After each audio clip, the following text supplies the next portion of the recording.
I'm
very fine.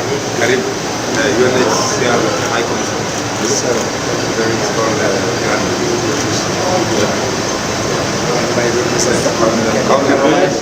We've met several times. Welcome. Thank you very much. Your Excellency.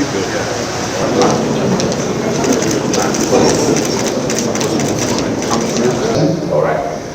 Ladies and gentlemen, I would like to recognize and welcome with great respect the Honorable Mudavadi, the Prime Cabinet Secretary, who was just joined us. Please, let's give him a round of applause together with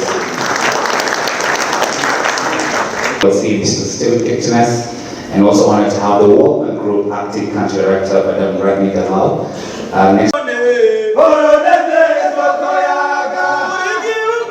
Schools within the refugee camps that are accessible to refugee and also hospitality. They are in Kenya. Yes, even though nimejikuta nikiwa refugee hapa. That is how he became a refugee here in Kenya. And also honored to have the World Bank Group Act system. They're going to be out of the mobile money system as well. And thank you for everyone who contributed. We need to be able to have our own data, which initial process is very critical. I think the registered refugees and the asylum seekers standing at over 600,000. Look at Kakuma, looking at the demographics, the male and female government from the World Bank. We're honored to have the acting country director. So acha niseme karibu tena na tupatie tu dakika mbili. Kitu ya kwanza na ukweli tumechukuliwa vizuri na UNHCR tusaidie. Tunataka kujisikia kabisa 100% kama are the excellencies from the counties of Garissa.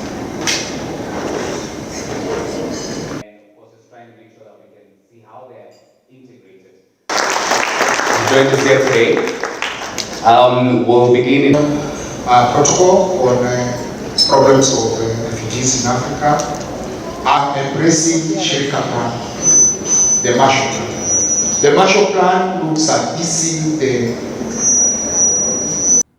I'd like to take this opportunity to acknowledge our development partners' support for our settlement vision. In particular, I would like to thank the UNHCR country representative through the High Commissioner, the UN Habitat in Nairobi, who together with the World Bank are funding the infrastructure for the recently elevated Kakuma and Kalobeye municipalities. The World Bank has committed $50 million grant for both municipalities. Additionally, through the Ministry of Education and Department of Refugee Services, the World Bank is supporting joint implementation of the Kenya Primary Education Equity Learning, where $117,000 refugee and host community children are to benefit from post-primary scholarships. I also recognize the European Union, UNICEF, GP, IFIs, the European Union Group, just to mention a few, who have expressed interest in supporting the operationalization of the program. This leads me to the clarion call to the international community and the private sector partners. I urge you to increase your financial and technical support to promote the socio-economic inclusion of refugees. The policy commitments the government of Kenya is making will only yield desired results with your enhanced support.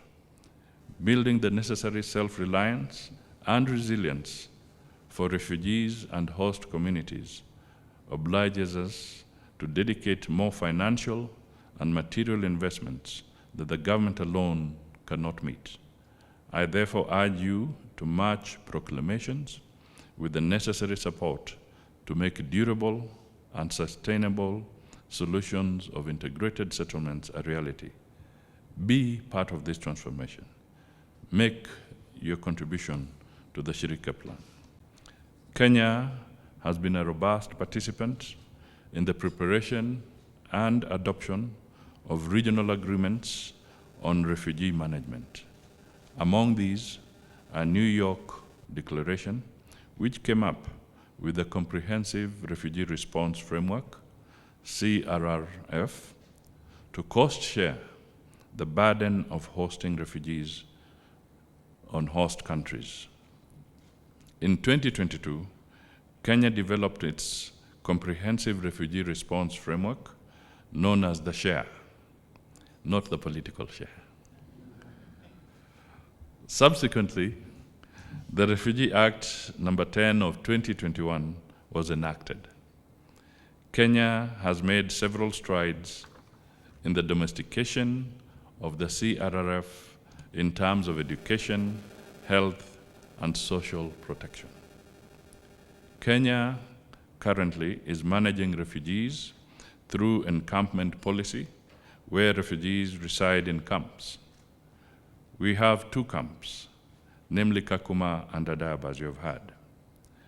Allow me to note that the care and maintenance approach has, however, not supported the effective leverage of the social economic potential of our refugees. It has not purposed to tap into the refugees' enormous potential to support the growth of host regions and the management of adverse environmental impact of the refugees. Our administration is fully aware of the need to give full focus and attention to sustainable refugee management. Soon, as you have heard, the regulations to operationalize the Refugee Act 2021 will be tabled in Parliament for necessary approval and enactment. Let me also say that as a government, we are committed to creating an enabling environment that supports the socioeconomic inclusion of refugees and the collective efforts to build the resilience of host communities. As we endeavor to create a conducive environment for refugees in our country, we should not forget other viable solutions to this end. I would like to emphasize that we regard peace and stability in refugees' countries of origin as integral to a realistic quest for the refugee settlement. It is for this reason that Kenya is investing heavily in peace efforts in the region. Last week, for example, the Intergovernmental Authority for Development, IGAD, heads of state and governments mandated His Excellency the President of Kenya to lead the mediation efforts to broker peace in Sudan. In conclusion, I would like to reiterate Kenya's commitment to the refugees' cause. We look forward to working with the international community and local partners to facilitate a dignified environment for refugees in Kenya, even as we prioritize voluntary return home, should conditions in their countries of origin permit. Let me finally thank Filippo. When he mentioned the fundraising efforts had closed close to $200 million US, that is definitely a very tremendous achievement. Thank you for those efforts, and we'll be very happy to see others chipping in the kitty towards this cause. The need for that integration remains very important in support of communities. One of the biggest debates we have had in Kenya for quite some time is that sometimes when supporting the refugees, the Kenyan farmer has been neglected. We sometimes always grapple about the price of maize, the price of wheat, what does it take? And one of the pleas that we have always made is that within the package of providing relief food for either refugees or those that are needy, the international community should also embrace and commit higher purchases from the local farmer to feed these communities.